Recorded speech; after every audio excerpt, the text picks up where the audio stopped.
तो class 10th का सफर हो गया है खत्म और शुरू हो चुका है क्लास 11th का सफर। यार एक्सेप्ट कर लो इस चीज को, एक्सेप्ट करो, मैं भी, तुम भी, हम सब सफर नहीं सफर, अंग्रेजी वाला सफर करते हैं क्लास 11th में। और ये वीडियो इसी बारे में है कि अगर तुम क्लास 11th में एंटर कर चुके हो तो क्या क्या तुम स्टेप्स ले सकते हो अभी से कि वो जो सफर है ना, इसको तुम सफर बना सको, हिंदी वाला सफर बना सको, कम सफर कर सको। ये है यार एक रोबोट के काम करने की लाइन, रोबोट के काम करने का तरीका। ये है एक इंसान के काम करने का तरीका। इनकंसिस्टेंट हम सब होते हैं, सब कभी बैकलॉग्स बनेंगे, कभी नहीं बनेंगे, कभी कोचिंग में समझ आएगा, कभी नहीं समझ में आएगा, कभी कोई चैप्टर नहीं समझ में आएगा, कभी कोई सब्जेक्ट भी नहीं समझ में आएगा। तो ये सब चीजें होंगी, कैसे इनसे उठना है, कैसे लड़ना है पूरी क्लास 11th में, यही इस वीडियो में देखेंगे। पूरी वीडियो एंड तक देखना। समस्या नंबर 1, कोचिंग ट्यूशन कोटा। कई दोस्त तुम्हारे गए होंगे कोटा या अपने होम टाउन से किसी और सिटी, और कई लोगों ने बड़ी बड़ी कोचिंग या फिर छोटी मोटी कोचिंग भी ज्वाइन की होगी। अब तुम ये सब देखकर सोच रहे होगे, अगर तुमने अभी तक नहीं ज्वाइन की है तो तुम सोच रहे होगे कि मैं ऑफलाइन ज्वाइन करूं या फिर आजकल के ऑनलाइन कोर्सेज ज्वाइन कर लूं। ऑनलाइन के अपने अलग फायदे हैं, ऑफलाइन के अपने अलग फायदे हैं। ये वीडियो में तुम जाकर देख सकते हो और खुद के हिसाब से चूज कर सकते हो। ये वीडियो ऐसे बनाई गई है, लिंक डिस्क्रिप्शन में मिल जाएगी। अब क्या हमें चूज करना है ये तो तुम्हारे ऊपर है, बट क्या सच में चूज करना है? हाँ, चूज करना पड़ेगा। ऑनलाइन या ऑफलाइन एक कोचिंग तुम्हें लेनी पड़ेगी, एक कोर्स तुम्हें लेना पड़ेगा, जिससे तुम सच में कंसिस्टेंट रह पाओ थ्रू आउट द जर्नी। क्योंकि जैसा मैंने शुरू में बोल दिया इस वीडियो में कि हम सबको एक्सेप्ट करना है कि क्लास 11th में हम सफर करते हैं, क्योंकि सिलेबस काफी ज्यादा बड़ा होता है। अब जिन्होंने ज्वाइन कर रखा है तो उन्हें पहला केस ये हो सकता है कि समझ नहीं आ रहा होगा। एक मेरी दोस्त थी, सिर्फ दोस्त थी, उसे नहीं समझ में आ रहा था एक कोचिंग ज्वाइन करने के बाद, तो उसने क्या किया? ऑफ कोर्स दूसरी कोचिंग ज्वाइन की। तुम क्या कर सकते हो? दूसरी कोचिंग ज्वाइन कर सकते हो या फिर ऑनलाइन ट्यूशन ज्वाइन कर सकते हो, यूट्यूब पे आ सकते हो, कहीं भी। बट अगर नहीं समझ में आ रही है चीजें तो बिल्कुल भी वहां पर अटक के नहीं रहना है। नेक्स्ट, अगर तुम्हें समझ में आ रहा है, बस कुछ चैप्टर्स नहीं समझ में आ रहा है, कोई सब्जेक्ट नहीं समझ में आ रहा है, तो अल्टरनेटिव्स पे जाओ। यानी कि अगर मान लो तुम्हें केमिस्ट्री नहीं समझ में आ रहा, जो मेरे साथ हुआ था, अगर तुम्हें उस कोचिंग में केमिस्ट्री नहीं समझ में आ रहा है तो तुम दूसरी केमिस्ट्री की क्लास पकड़ो, ऑफलाइन या फिर ऑनलाइन यूट्यूब से पढ़ो। ये नहीं कि कोचिंग ही पूरी चेंज कर दो।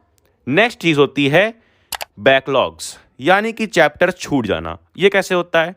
या तो तुम क्लास नहीं अटेंड करते हो या तो तुम क्लास मेंटली नहीं अटेंड करते हो। अटेंड नहीं करना यानी कि पार्टी, फंक्शन, गर्लफ्रेंड जिसकी है उसके लिए, वो लोग उसमें चले जाते हैं तो क्लास नहीं अटेंड कर पाते हैं। उसको खुद से ही कंट्रोल कर सकते हो। बट जो मेंटली अटेंड नहीं कर पा रहे हो, उसका देखो रीजन हो सकता है कि या तो तुम्हें टीचर की बात नहीं समझ में आ रही है या तो तुम्हें उस सब्जेक्ट का कोई एक टॉपिक नहीं समझ में आ रहा है। तो हम यूजुअली क्या करते हैं कि हम उस सब्जेक्ट को या फिर उस टॉपिक को छोड़ देते हैं। उसे करते हैं कि हम बाद में कवर कर लेंगे जब टेस्ट पास आएगा। बट अब से ऐसा नहीं करना है। तुरंत कोई भी सब्जेक्ट का कोई सा भी टॉपिक हो जो ना समझ में आए, फिलो ऐप से उसकी फोटो क्लिक करनी है और अपलोड करते ही तुम कनेक्ट हो जाओगे 60 सेकंड्स के अंदर इंडिया के टॉप ट्यूटर से, जो one on one video call पे तुमसे लाइव कनेक्ट होकर तुम्हारा वो टॉपिक क्लियर करेंगे। और जब one on one clear connect रहोगे तुम उनसे, तो तुम अनलिमिटेड सवाल पूछ सकते हो, हर डायरेक्शन से, हर डायमेंशन से उस टॉपिक का क्वेश्चन पूछ सकते हो जब तक तुम्हारा टॉपिक क्लियर नहीं हो जाता। तो फिलो ऐप की लिंक तुम्हें डिस्क्रिप्शन में मिल जाएगी। नेक्स्ट पॉइंट यार काफी ज्यादा इंपॉर्टेंट पॉइंट है, no questions equals no chapter. मतलब ये सच में काफी ज्यादा घंघोर समस्या है जो तुम्हें शुरू में नहीं समझ में आएगी बट एंड में समझ में आएगी। शुरू में हम क्या करते हैं? बड़े फ्लो में चलते हैं, टीचर ने पढ़ाया, हमने पढ़ा, नोट्स बना लिए खूब ढेर सारे, मस्त एकदम रंगीन बढ़िया से नोट्स बना लिए डिटेल में। फिर उसके बाद क्या किया? उसके बाद वही चैप्टर की थ्योरी यूट्यूब से देख रहे हैं, वही चैप्टर की थ्योरी अपनी मॉड्यूल में पढ़ रहे हैं, बुक्स में पढ़ रहे हैं। बट वेट, जब तक तुम प्रीवियस ईयर क्वेश्चन सॉल्व नहीं करोगे वो चैप्टर का, तब तक मत मानना कि वो चैप्टर कंप्लीट हो चुका है। सच में ये मैं खुद से बता रहा हूं, मैंने खुद ये किया था। कोई भी क्वेश्चन हो, जैसे अगर मान लो पढ़ाया एक टॉपिक सर ने, उसके कुछ क्वेश्चंस दिए, अगर 40 क्वेश्चन दिए तो वो तुम उसके 25 करो, 28 करो, चलेगा। बट चैप्टर खत्म होने के बाद उसके PYQs मैं जरूर करता था। PYQs तुम्हें भी करना पड़ेगा, PYQs एकदम मस्ट हैं। तो PYQs को अंडररेट मत करना। और चैप्टर जो चैप्टर खत्म हो उसी समय उस चैप्टर का क्वेश्चन लगाना है, हमें उधर नहीं रखना है कि चलो अब अगला चैप्टर कर लेते हैं, 2 चैप्टर के क्वेश्चन हम एक साथ लगाएंगे। ये बिल्कुल नहीं करना है, क्योंकि बाद में हम रिवाइज नहीं कर पाते हैं। कैसे समझो इस बात को कि हम रिवाइज क्यों नहीं कर पाते हैं। अगर तुमने क्वेश्चन लगाए होंगे तो तुम्हारे पास शॉर्ट नोट्स बन गए होंगे, तुम्हारे पास मेथड्स बन गए होंगे उस चैप्टर के क्वेश्चंस को सॉल्व करने के, और जब तुम्हारे पास मेथड्स हैं तो तुम्हें रिवाइज करते वक्त जल्दी से रिकॉल होगा, तुम सच में रिवाइज कर पाओगे। और अगर तुमने क्वेश्चंस अब तक नहीं लगाए एक चैप्टर के तो अभी भी टाइम है, तुम उन चैप्टर के क्वेश्चंस लगाओ। कभी भी पेंडिंग में मत रखो कि मेरे 3 चैप्टर हो जाएंगे तो मैं तीनों के PYQs बाद में लगा लूंगा, कुछ समझ नहीं आएगा यार बाद में। नेक्स्ट चीज, नोट्स। अब नोट्स को लेकर काफी ज्यादा बवाल मच रखा है। कई लोग नोट्स दे रहे हैं, कई लोग बता रहे हैं कि हमारे नोट्स बेस्ट हैं, कोटा के नोट्स ले लो, ये ले लो, वो ले लो, और कई लोग बैठ के नोट्स बना रहे हैं क्लास के बाद। इस बात को एक्सेप्ट कर लो कि नोट्स तुम्हारे जैसे भी हो, जितने भी सुंदर हो, वो जो वास्ट नोट्स होते हैं, यानी कि डिटेल्ड नोट्स, हर टॉपिक के बारे में क्वेश्चन सब कुछ, वो नोट्स तो तुम एंड में पढ़ोगे नहीं। 1 महीने 1.5 महीने बाद तुम्हारा एग्जाम है तो तुम वो नोट्स से रिवाइज नहीं करोगे, तुम रिवाइज करोगे खुद के मटेरियल से, और रिवाइज तभी कर पाओगे जब क्वेश्चंस लगाओगे, जैसा मैंने बताया। तो नोट्स जो हैं वो तुम्हें, जो वास्ट नोट्स होते हैं, डिटेल्ड नोट्स, वो नोट्स तुम्हें यार क्लास में ही बैठ के बनाने हैं। जैसे क्लास चल रही है तो साथ में ही नोट्स बनाने हैं, कोई ज़रूरत नहीं घर आके उसे फेयर करने की। इस वजह से ही कई लोग क्वेश्चंस नहीं कर पाते हैं।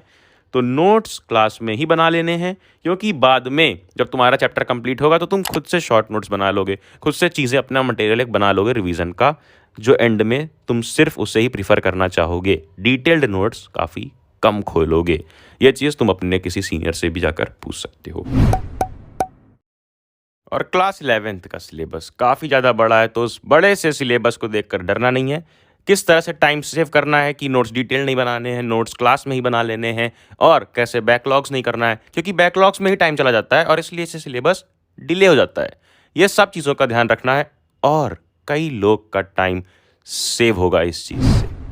क्लास 11th इंग्लिश के एनिमेटेड लेक्चर्स, ये देखो, लाइन बाय लाइन समझाया है पूरी NCERT को, with animation, with word meanings, और इन वीडियोस के डिस्क्रिप्शन में तुम्हें मिल जाता है ये PDF, जिसमें तुम्हारे सारे इंपॉर्टेंट क्वेश्चंस, कॉम्पिटेंसी क्वेश्चंस, यानी कि सब कुछ। तो इंग्लिश की चिंता मत करना, सारे वीडियोस की लिंक तुम्हें डिस्क्रिप्शन में मिलेगी, और इस तरह से अपना टाइम सेव करना कि टाइम पर सिलेबस खत्म हो, फिर रिवीजन करो, ताकि 12th में तुम्हारा ज़्यादा टाइम 11th का सिलेबस कवर करने में ना वेस्ट हो।